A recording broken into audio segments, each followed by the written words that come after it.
آگے کا واقعہ کچھ اس طرح بیان کیا گیا، فقال یا خدیجۃ ما لیا واخبرها الخبر۔ راوی کہتے ہیں کہ جب نبی کریم صلی اللہ علیہ وسلم گھر میں تشریف لائے وحی کے نزول کے بعد، تو آپ بہت گھبرائے ہوئے تھے، آپ کی طبیعت پہ کافی اثر تھا۔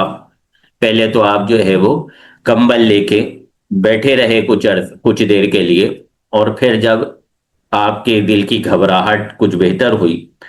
تو آپ نے فرمایا اے خدیجہ مجھے کیا ہوا، اور انہیں وہ سارا واقعہ بیان کیا کہ غار حرا میں کیا معاملہ پیش آیا، جبرائیل علیہ السلام کس طرح آئے اور کیا کیا معاملہ ہوا۔ ساتھ ہی فرمایا کہ فقالا قد خشیت علی نفسی، فرمایا کہ مجھے اپنی جان پر خطرہ ہے، پتہ نہیں میں صحیح سمجھ سکا ہوں، غلطی ہو گئی ہے، کیا ہوا ہے، مجھے یہ بات آگے بتانی چاہیے نہیں بتانی چاہیے، مجھے خوف ہو رہا ہے۔ تو اما خدیجہ رضی اللہ تعالیٰ عنہ فرماتی ہیں فقالت لہو کلا ابشر فواللہ لا یخزیک اللہ ابدا، فرماتی ہیں کہ ہرگز نہیں، آپ بالکل غم زدہ نہ ہو، اللہ تبارک و تعالی ہرگز آپ کو رسوا نہیں کرے گا، اللہ تبارک و تعالی آپ کو لوگوں کے درمیان ذلت میں نہیں ڈالے گا، رسوائی میں نہیں ڈالے گا۔ وجہ کیا بیان کی خدیجۃ الکبریٰ رضی اللہ تعالیٰ عنہا نے کہ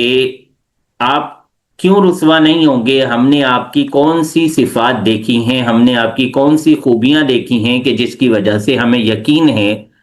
کہ اللہ تبارک و تعالیٰ کی مدد ہمیشہ آپ کے شامل حال رہے گی۔ فرماتی ہیں انکا لتصل الرحمہ، ایک تو یہ کہ آپ رشتہ داریاں نبھاتے ہیں، آپ جو ہے صلہ رحمی کرتے ہیں، رشتہ داریاں توڑتے نہیں ہیں۔ تصدق الحدیثہ، دوسری یہ کہ آپ سچ بات کیا کرتے ہیں، آپ سچے ہیں۔ تیسری بات یہ کہ تحمل الکلہ، دوسروں کی پریشانیاں دور کرتے ہیں، دوسروں کے بوجھ اٹھاتے ہیں۔ وتقری الضیفہ، اور